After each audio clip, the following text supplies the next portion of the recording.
नमस्कार दोस्तों, मैं आपके लिए महाकुंभ महिमा कहानी का दूसरा भाग लेकर आई हूँ। अगर आपने इस कहानी के पहले भाग को नहीं देखा तो मैंने इस कहानी के पहले भाग का लिंक डिस्क्रिप्शन बॉक्स में दे दिया है, आप वहां जाकर देख सकते हो। तो दोस्तों, ज़्यादा देर न करते हुए आगे की कहानी को शुरू करते हैं। उर्मिला देवी को जब ये खबर मिली तो उनकी आंखों में आंसू आ गए। क्या सच में हम कुंभ मेले में जाएंगे? उन्होंने कांपती हुई आवाज़ में पूछा। हाँ माँ, आपकी इच्छा पूरी होगी, सब तैयारियां हो चुकी हैं, रोहित ने मुस्कुराते हुए कहा। संजना ने भी बड़े दिखावटी उत्साह के साथ कहा। माँ जी, आप अपनी गंगा स्नान की तैयारी कर लीजिए, आपके लिए नई साड़ी ला दूंगी। उर्मिला देवी ने अपने बेटे बहू को खूब आशीर्वाद दिए। अगले हफ्ते की सुबह पूरा परिवार कुंभ मेले के लिए निकल पड़ा। ट्रेन में उर्मिला देवी जी के चेहरे पर संतोष और उत्साह का अद्भुत मिश्रण था, लेकिन संजना के मन में कुछ और ही चल रहा था, जिसकी किसी को भनक भी नहीं थी। घंटों का सफ़र तय करने के बाद पूरा परिवार आखिर कुंभ मेले के विशाल परिसर में पहुंच गया। चारों ओर श्रद्धालुओं का विशाल हुजूम था। पवित्र गंगा के किनारे भक्ति कीर्तन की गूंज और पवित्रता का वातावरण देखते ही बनता था। उर्मिला देवी ने कहा, हे गंगा मैया, आज आपके दर्शन हुए। भोले बाबा, आपने मेरी ज़िंदगी सफल बना दी, मेरा जीते जी उद्धार कर दिया। उन्होंने हाथ जोड़कर कहा। संजना ने उन्हें तिरछी नज़र से देखते हुए मन ही मन कहा, हाँ माँ जी, अब तो आपका उद्धार ही हुआ समझो। जन आश्रय स्थल पर पहुँचते ही रोहित ने अपना सामान एक कोने में रखा और थके हुए स्वर में कहा, पहले संगम पर स्नान कर लेते हैं, उसके बाद मेला घूमेंगे। तभी संजना बड़ी चतुराई से बोली, अरे हम सब एक साथ स्नान करने चले जाएंगे तो पीछे सामान की रखवाली कौन करेगा? आप एक काम कीजिए, यहाँ राजू और सामान का ध्यान रखिए। मैं पहले माँ जी को लेकर गंगा स्नान करवाने ले जाती हूँ। रोहित ने सहमति से सिर हिलाया और राजू को गोद में लेते हुए कहा, ठीक है, तुम माँ को लेकर जाओ, मैं इंतज़ार करता हूँ। उर्मिला देवी जो थकावट के बावजूद गंगा स्नान की कल्पना से ही ऊर्जा से भर गई थी, संजना का सहारा लेकर धीरे धीरे बाहर की ओर बढ़ी। चेहरे पर उम्मीद और खुशी साफ दिख रही थी। प्रयागराज के महाकुंभ मेले में श्रद्धालुओं की भीड़ बढ़ती जा रही थी। गंगा की लहरें दूर से ही बहुत तेज़ बहती हुई दिखाई दे रही थी। घाट पर भी बड़ी संख्या में श्रद्धालु मौजूद थे। संजना की आंखों में एक अजीब सी चमक थी। वे उर्मिला देवी को गंगा के उस किनारे पर ले गई जहां बहुत कम श्रद्धालु थे। वहां नदी बहुत ही गहरी थी और बहुत तेज गति से चल रही थी। ऊंची लहरें देखकर उर्मिला देवी थोड़ा घबरा गईं। वहां खड़े होकर संजना ने मीठे स्वर में कहा, माँ जी, डरो मत, मैं यहीं खड़ी हूँ, पहले आप गंगा में स्नान कर लो। उर्मिला देवी को मन ही मन डर लग रहा था। गंगा की लहरें आज बहुत तेज़ थीं और पुलिसकर्मी बाइक से बार बार चेतावनी दे रहे थे, आज गंगा का प्रभाव तेज़ है, कृपया घाट पर सतर्क रहें और लहरों में अधिक अंदर न जाएं। उर्मिला देवी संजना का सहारा लेकर घाट की सीढ़ियों की ओर बढ़ने लगी।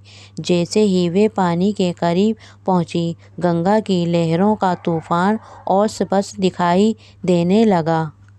माँ जी, थोड़ा और आगे चलते हैं, ये पुलिस वाले तो कुछ भी बोलते हैं, अब इतनी दूर आए हैं तो अच्छे से स्नान करके ही जाएंगे। गंगा मैया का समर्पण करते हुए।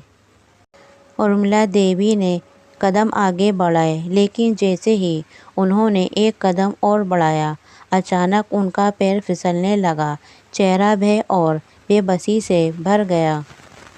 उन्होंने मदद के लिए संजना की ओर हाथ बढ़ाया, लेकिन संजना तो पीछे थी ही नहीं।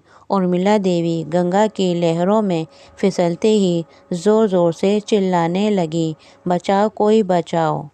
उनकी आवाज़ घाट पर मौजूदा लोगों के बीच गूंजने लगी, लेकिन गंगा का शोर इतना तेज़ था कि लोगों तक उनकी पुकार नहीं पहुंची। उधर संजना ने उर्मिला देवी को गिरते और लहरों में बहते देखा, लेकिन उसने एक बार भी पलटकर उनकी मदद करने की कोशिश नहीं की। वे जल्दी-जल्दी भीड़ के बीच से निकलकर घाट से दूर होने लगी। उसके चेहरे पर एक अजीब सी शांति और संतोष था। अचानक एक साधु की आवाज़ सुनाई दी, "जैसा करोगे वैसा भुगतना पड़ेगा। दूसरों के साथ बुरा करोगे तो तुम्हारे जीवन में भी दुख ज़रूर आएगा, चाहे तुम लाख गंगा स्नान कर लो, लेकिन पाप का फल भुगतना ही पड़ेगा।" ये सुनते ही संजना के कदम ठिठक गए। उसके दिल में एक तेज हुक उठी। उसके कानों में उर्मिला देवी की चीखें गूंजने लगीं। एक पल के लिए उसे लगा जैसे वे उन लहरों में डूब रही होंगी और मदद के लिए पुकार रही होंगी। "ये क्या कर बैठी तू संजना?" अंतरात्मा की आवाज़ आई, लेकिन तभी दिमाग में आने वाले विचारों ने अंतरात्मा की आवाज़ को दबा दिया। जो हुआ अच्छा ही हुआ। बड़ी मुश्किल से छुटकारा मिला है, सोचते हुए वे सिर्फ झटक कर आगे बढ़ गई। आश्रय स्थल के करीब पहुंचकर उसने खुद को संभाला और आश्रय स्थल में प्रवेश किया। वे अपने चेहरे पर बनावटी उदासी ओढ़े हुए रोहित के पास पहुंची। रोहित ने उसे देखते ही पूछा, "अरे तुम आ गईं, माँ कहाँ है?" संजना ने हड़बड़ाते हुए जवाब दिया, "वह माँ जी, अरे क्या बताऊँ, भीड़ इतनी थी। अचानक मेरा हाथ उनसे छूट गया। मैंने उन्हें बहुत ढूंढने की कोशिश की, लेकिन वे कहीं नहीं मिलीं।" ये सुनकर रोहित की आंखों में चिंता उभर आई। उसने हैरान होकर पूछा, "क्या माँ जी भीड़ में खो गईं?" संजना ने चालाकी से बात संभालने की कोशिश की, "रोहित, मैंने बहुत कोशिश की, लेकिन माँ जी नहीं मिली। लेकिन वहाँ बहुत से लोग थे, आप फिक्र मत कीजिए। माँ जी को रास्ता मालूम है, वे थोड़ी देर में पहुँच जाएंगी।" रोहित की चिंता थोड़ी कम हुई, लेकिन उसके मन में एक बेचैनी बनी रही। तभी संजना ने इधर-उधर नज़र दौड़ाई और पूछा, "राजू कहाँ है?" रोहित ने कहा, "अरे यहीं तो खेल रहा था, देखो यहीं आसपास होगा।" संजना ने आसपास देखा, लेकिन राजू कहीं नजर नहीं आया। उसके चेहरे का रंग उड़ गया। उसे एक अजीब सी बेचैनी ने घेर लिया। "रोहित, राजू यहाँ नहीं है," उसने घबराते हुए कहा। "रोहित, जल्दी देखो, कहीं दूर तो नहीं चला गया?" दोनों तुरंत राजू को ढूंढने के लिए इधर-उधर भागने लगे। आश्रय स्थान के हर कोने में जाकर पुकारने लगे, "राजू बेटा, कहाँ हो राजू?" लेकिन राजू का कहीं पता नहीं था। संजना का दिल जोर-जोर से धड़क रहा था। रोहित और संजना ने राजू को ढूंढने में कोई कसर नहीं छोड़ी। वे हर कोने में जाकर उसे पुकार रहे थे, लेकिन राजू का कहीं पता नहीं चला। भीड़ बढ़ती जा रही थी और समय बीतने के साथ उनकी बेचैनी भी बढ़ने लगी थी। संजना रोते हुए बोली, "रोहित, मेरा बेटा राजू कहाँ चला गया?" रोहित ने संजना को संभालने की कोशिश की, लेकिन वे खुद भी अंदर से टूट चुका था। रोहित और संजना की आवाज़ें सुनकर आसपास के लोग रुक गए। भीड़ इतनी थी कि राजू का पता लगाना मुश्किल हो रहा था। संजना की आंखों से लगातार आंसू बह रहे थे। भीड़ में किसी ने कहा, भाई साहब, आप मेले के घोषणा कार्यालय में जाकर बच्चे की गुमशुदा की सूचना दीजिए, वहां से ऐलान करवाइए। रोहित और संजना घोषणा कार्यालय की ओर दौड़ पड़े। रोहित ने वहां पहुंचकर कांपते हुए अपनी बात कही। हड़बड़ाते हुए वे बोला, साहब, मेरा बेटा राजू 7 साल का है, यहाँ खेल रहा था, अचानक गायब हो गया। हमने हर जगह देखा लेकिन वे कहीं नहीं मिला। कृपया हमारी मदद कीजिए। वहाँ मौजूद कर्मचारियों ने मेले में गश्त कर रही पुलिस टीम को बच्चे का हुलिया और नाम बताया। बाइक से भी बार बार घोषणा की जाने लगी। 7 साल का एक बच्चा, नाम राजू, नीले रंग की शर्ट और सफ़ेद पैंट पहने हुए है। जिसने भी उसे देखा हो कृपया नज़दीकी पुलिसकर्मी को सूचना दें। इस बीच संजना की हालत खराब होती जा रही थी।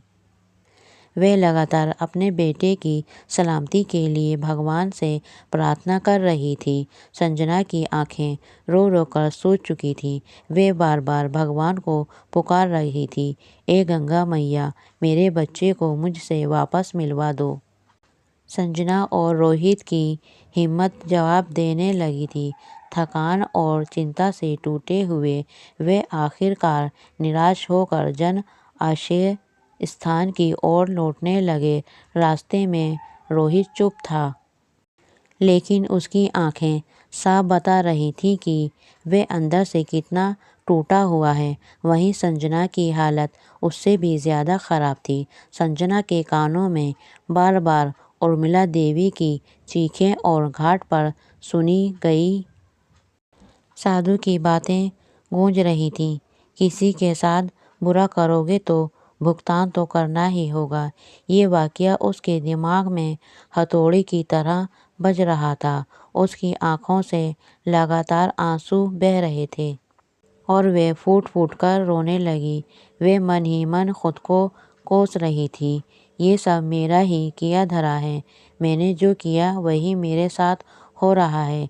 दोनों भारी कदमों से आश्रय स्थान पहुँचे, लेकिन जैसे ही उन्होंने वहां कदम रखा, संजना के पैरों तले जमीन खिसक गई।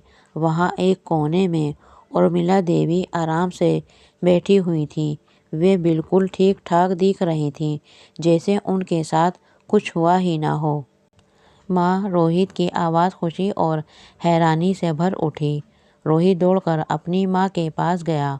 उर्मिला देवी ने उसे देखकर मुस्कुराते हुए कहा, क्या हुआ बेटा, तुम दोनों ऐसे घबराए हुए क्यों हो?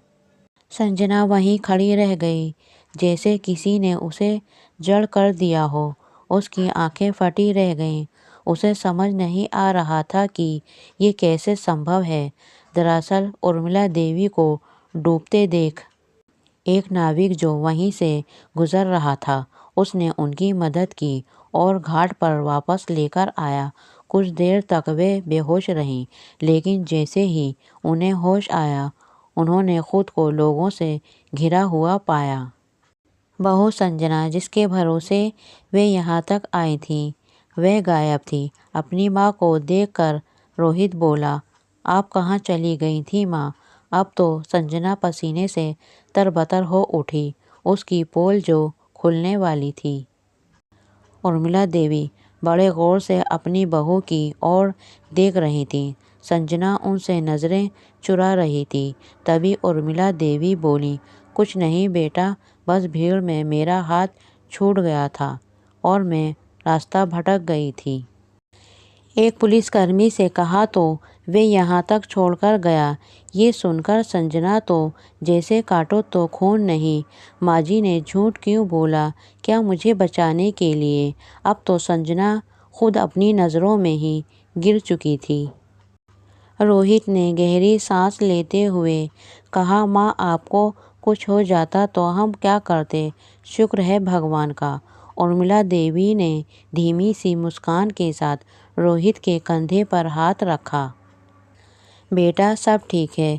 गंगा मैया की कृपा से मैं यहाँ तक पहुँच गई। ज़्यादा सोचने की ज़रूरत नहीं है। शायद इसी में कोई भलाई छिपी थी। अच्छा मेरा पोता कहाँ है? दिखाई नहीं दे रहा। उर्मिला देवी ने चारों तरफ नज़र घुमाते हुए पूछा। सुनते ही रोहित और संजना का चेहरा उतर गया। संजना की आंखों से फिर से आंसू बहने लगे। उसकी हालत ख़राब हो रही थी। माँ राजू यहाँ नहीं है। वे कहीं खेलते खेलते भीड़ में खो गया है। तो उर्मिला देवी घबरा उठी। उसी वक्त रोहित का फ़ोन बज उठा। उसने तेज़ी से फ़ोन उठाया। फ़ोन के दूसरी तरफ एक अनजान आवाज़ थी। क्या आप राजू के पिता बोल रहे हैं? जी हाँ, मैं ही बोल रहा हूँ। राजू कहाँ है? क्या आप उसे जानते हैं? रोहित की आवाज़ में घबराहट और उम्मीद दोनों थी। फ़ोन के दूसरी तरफ से आवाज़ आई, आपका बेटा हमें गंगा किनारे रोता हुआ मिला है। उसने आपका नाम और फ़ोन नंबर बताया। हमने उससे जो जानकारी ली, उससे आपको कॉल किया है। कृपया आप जल्दी यहाँ आ जाइए। ये सुनते ही रोहित की बाँछें खिल उठीं। उसने फ़ोन रखते हुए तेज़ी से कहा, माँ संजना, राजू मिल गया है। कहते हुए रोहित उन दोनों को लेकर बताई गई जगह पर पहुँचा। राजू ने जैसे ही अपने माता पिता को देखा, वे दौड़कर उनके पास आ गया। बच्चे को देखते ही संजना ने उसे अपनी बाहों में भींच लिया। बेतहाशा चूमते हुए बोली, राजू मेरे बच्चे, कहाँ चला गया था? राजू ने अपनी माँ से कहा, मम्मी मुझे बहुत डर लग रहा था। हर जगह बस भीड़ ही भीड़ थी। मैं रोते हुए घूम रहा था। हर जगह आपको ढूंढा पर कोई नज़र नहीं आया। तभी एक अंकल ने मुझसे पूछा कि तुम रो क्यों रहे हो? मैंने उन्हें सारी बात बताई तो उन्होंने मुझसे पापा का नंबर मांगा और फिर आपको फ़ोन कर दिया। संजना ने हैरानी से पूछा, लेकिन राजू तुझे पापा का नंबर कैसे याद है? मैंने तो तुझे कभी याद नहीं करवाया था। राजू ने मुस्कुराते हुए कहा, मम्मी दादी जी ने मुझे आपका नंबर और पापा का नंबर याद करवाया था। वे हमेशा कहती थी कि मुसीबत में बहुत काम आता है, इसलिए मम्मी पापा का फ़ोन नंबर हमेशा याद रखना। ये सुनते ही संजना और रोहित के चेहरे पर आश्चर्य के भाव आ गए। अगर राजू को ये नंबर याद नहीं होता तो न जाने आज क्या हो गया होता। रोहित बोला। संजना का चेहरा सफ़ेद पड़ गया। उसकी सांसें भारी हो गईं। अंतरात्मा गलीनी का बोझ अब वे और ज़्यादा उठा नहीं पा रही थी। संजना की आंखों से आंसू छलक पड़े और वे उर्मिला देवी के पैरों में गिरकर फूट फूट कर रोने लगी। माँ जी, मैंने जो किया है माफ़ी के लायक तो नहीं है, फिर भी अगर हो सके तो मुझे माफ़ कर दीजिए। आज मुझे खुद से ही नफ़रत होने लगी है, घिन आ रही है अपनी सोच पर। उर्मिला देवी ने गहरी सांस ली और संजना को उठाया। बेटा, कभी माँ अपने बच्चों से नाराज़ नहीं होती। तुमने गलती की, लेकिन भोले बाबा ने तुम्हें सही रास्ता दिखाया। रोहित बड़ी हैरानी से ये नज़ारा देख रहा था कि आखिर संजना को ये हुआ क्या है। उसे अपनी आंखों पर यकीन नहीं हो रहा था। तभी राजू उर्मिला देवी का हाथ पकड़कर बोला, मैं कहता था ना, मेरी दादी दुनिया की बेस्ट दादी हैं। उर्मिला देवी मुस्कुराईं और अपने पोते को गले से लगा लिया। गंगा किनारे बहती हुई लहरें आज इस परिवार के बीच आई गलतफहमियों को भी अपने साथ बहा ले गई। तो दोस्तों, आपको ये कहानी कैसी लगी? लाइक और कमेंट करके ज़रूर बताएं। और अगर मेरे चैनल पर नए हो तो चैनल को सब्सक्राइब करना बिल्कुल ना भूलें। मिलते हैं एक नई कहानी के साथ। बहुत बहुत धन्यवाद।